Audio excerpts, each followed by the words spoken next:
रेगिस्तान के बीच जलती धूप में एक ऐसी संरचना जो 4700 सालों से खड़ी है। इसे बनाने के लिए ना कोई मशीन, ना कोई एडवांस टेक्नोलॉजी। ये 3 मंजिला इमारत जितनी बड़ी है, ये है खुफू का महान पिरामिड।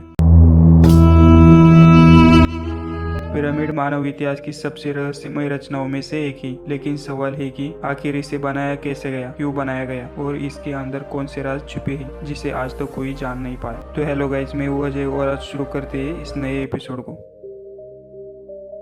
पिरामिड के बारे में कहा जाता है कि इसे एलियंस ने बनाया ही, पर सच्चाई कुछ और है। तो चले इसे जानते हैं। कहानी शुरू होती है प्राचीन मिस्र के नील नदी के किनारे बसी एक ऐसी सभ्यता जो 3000 ईसा पूर्व में दुनिया की सबसे बड़ी उन्नत सभा थी।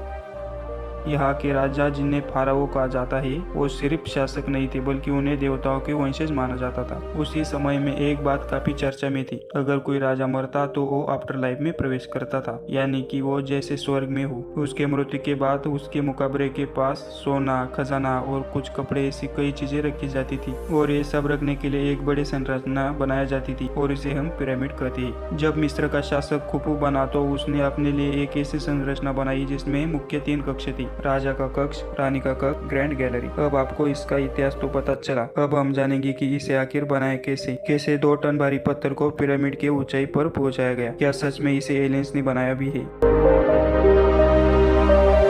तो सबसे पहले निर्माण के लिए स्थल चुना गया गिजा पठार। यहाँ की जमीन काफी कठोर थी। इस परियोजना में 20,000 से अधिक मजदूरों ने हिस्सा लिया था। कहा जाता है कि पिरामिड का निर्माण लगभग 20 वर्षों तक चला। खुफू का पिरामिड लगभग 481 फुट ऊंचा है। इसमें करीब 23 लाख से अधिक पत्थर लगे। प्रत्येक दिशा की लंबाई 230 मीटर और चारों किनारे सटीक रूप में उत्तर, दक्षिण, पूर्व, पश्चिम की ओर है। आखिर ये कैलकुलेशन कैसे किए होंगे उन्होंने, जब कोई एडवांस टेक्नोलॉजी भी नहीं थी? तो आपकी राय कमेंट में जरूर बताना।